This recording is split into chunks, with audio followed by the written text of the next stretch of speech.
Okay, so here we go again, guys. So we are going to talk about why all life on Earth is based on carbon, which you all probably already know about that, but let's just talk about it. So carbon is a really cool element, almost as cool as water, right? So, which is not an element, it's a molecule, right? So we say carbon is special because of the number of bonds it can form with other molecules. Okay, so carbon can bond with up to 4 other atoms. Okay, so if you look at the periodic table, you will see that carbon has 6 electrons. Okay, so if we draw carbon, right, so that there will be 2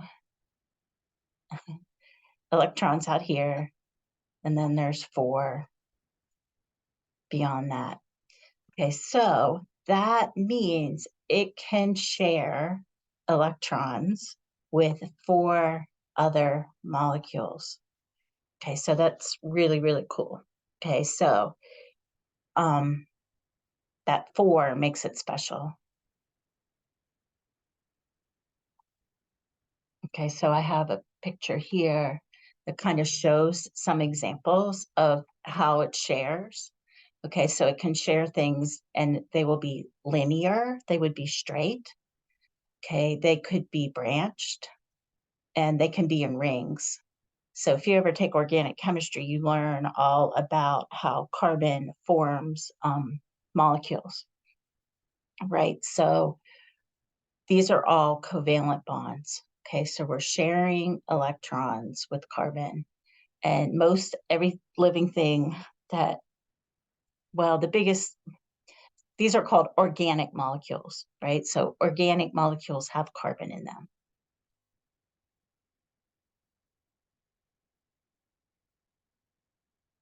Hold on, I'm pushing the wrong button. Okay, now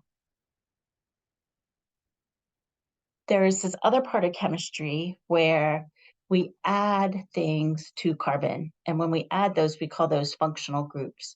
So functional groups, I always think about it as like a package deal. So there's sets of atoms that are attached to the carbon skeleton. So they're like little packages that you can attach to carbon. And they're named, and I don't expect you guys to memorize them, but I just want you to recognize that they exist and kind of how they exist.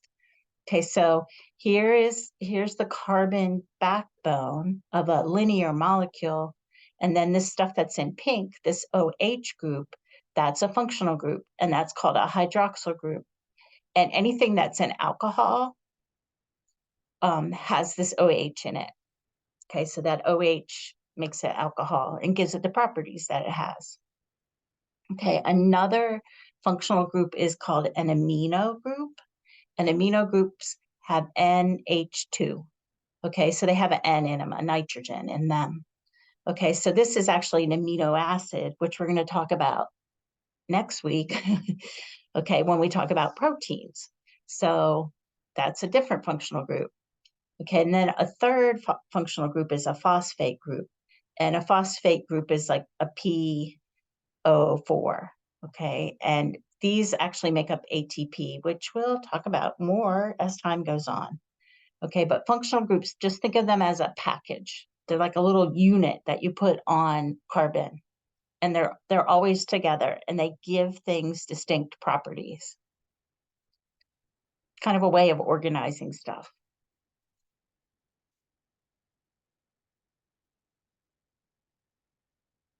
Okay, now the next 2 slides, these are talking about what we're going to talk about in the next set of videos. So carbohydrates, lipids, proteins, and nucleic acids. So those are 4 broad classes of organic molecules that's what living things are made up of. And we're going to talk about each one of those. So they're like your DNA, your proteins, sugars, and lipids, so fats. Okay, so we will talk about that.